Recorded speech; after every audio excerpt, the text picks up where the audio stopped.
April 26th, 1986. Reactor number 4, Chernobyl. Explosion, fire, radiation. People evacuated. Town became a ghost. Fences went up. The area was closed. For years, the zone stayed empty. Buildings decayed. Nature returned. Animals came back. In the late 1990s, people started entering again. Some were curious, some were scavengers, some were stalkers. I came later, not for money, not for fame, to see it with my own eyes. I didn't tell anyone I was coming here, not friends, not family. My father was a liquidator. Officially, he came back. Unofficially, he never really left. I was told documents were lost. Nothing was found. Too much time has passed. But I knew one thing. In the zone, nothing truly disappears. People just stop looking.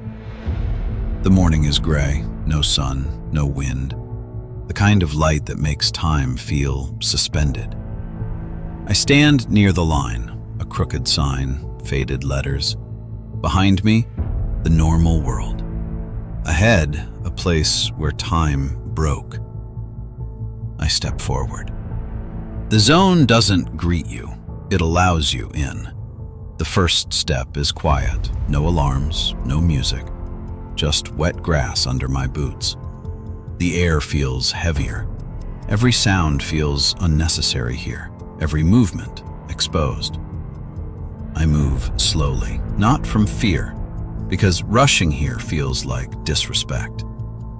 The village appears suddenly, like a thought you didn't invite.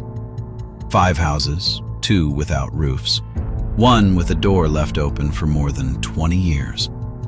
Inside, a table, an empty mug, a child's chair. There was no explosion here. People just stopped living. I choose the house with the fewest holes in the walls. Not the safest, the quietest. I make a small fire, not for warmth, for proof. The crackling of fire is the only sound here that doesn't lie. Dusk comes early in the zone, or maybe it only feels that way. I eat in silence, slowly, every bite deliberate. Outside, the forest. It's watching. Animals here aren't afraid of people because people are rare and temporary. Sometimes it feels like someone passes near the house. Not footsteps, just presence. I don't go outside to check. The first day is not for heroism. I write this by weak light. My hands smell of smoke and damp wood. Today, the zone didn't take anything from me, but it didn't give anything either. I feel it now. It noticed me. Here you can't be a guest, only temporary. If I wake up tomorrow, it means the zone decided to wait. I left the village before the sun fully rose. Yesterday, I entered the zone. Today, I moved deeper. I headed north, avoiding open ground. The forest looked harmless, almost peaceful, but the dosimeter disagreed. Short bursts, sharp clicks, then silence again. Invisible borders, invisible consequences. The forest grew thicker the farther I went.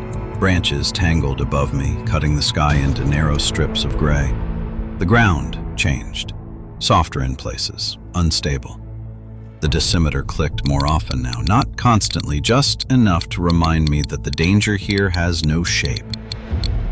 After a few hours, I saw something unnatural between the trees. Metal, rust, angles that didn't belong to the forest. I pushed through the brush and found them. Rows of vehicles, half buried, forgotten. Fire trucks, armored carriers, trucks with broken glass and peeling paint. Machines that once rushed toward the reactor and never returned. The cemetery of radioactive equipment. Some were sinking into the earth as if the ground was slowly reclaiming them. Moss crept over tires. Trees grew through engine compartments. Nature wasn't afraid. I didn't walk closer. I stopped at the tree line. Even from a distance, the dosimeter reacted, sharp, uneven clicks breaking the silence. I didn't need to get closer. The air around the machines felt wrong, heavy, untouched. So I moved along the edge instead, keeping the rusting skeletons in sight but never approaching them. Even at a distance, they were still dangerous. Some places in the zone don't need fences. Radiation draws its own borders. These machines had absorbed what humans couldn't see. They had done their job. And then they were abandoned like contaminated tools. By late afternoon, the forest began to thin, and then I saw it. Through the trees, buildings rising above the canopy. Pripyat. Not close enough to touch, but close enough to feel. Concrete blocks, empty windows, silent balconies staring outward like hollow eyes. The city didn't look destroyed. It looked paused, like a place that no longer belongs to people. I moved toward the outskirts, keeping to shadows and broken paths. The first apartment block stood ahead of me, gray, cracked, stained by decades of rain. Inside, the stairwell smelled of dust and damp concrete. Paint peeled from the walls in long strips. My footsteps echoed more than I liked. I climbed slowly. First floor, second, third. Halfway to the next landing, the railing shifted in my hand. A sharp crack. The concrete edge beneath my boot crumbled. For a split second, there was nothing under me, just air, dust, and falling debris. I remember the sound of metal hitting concrete.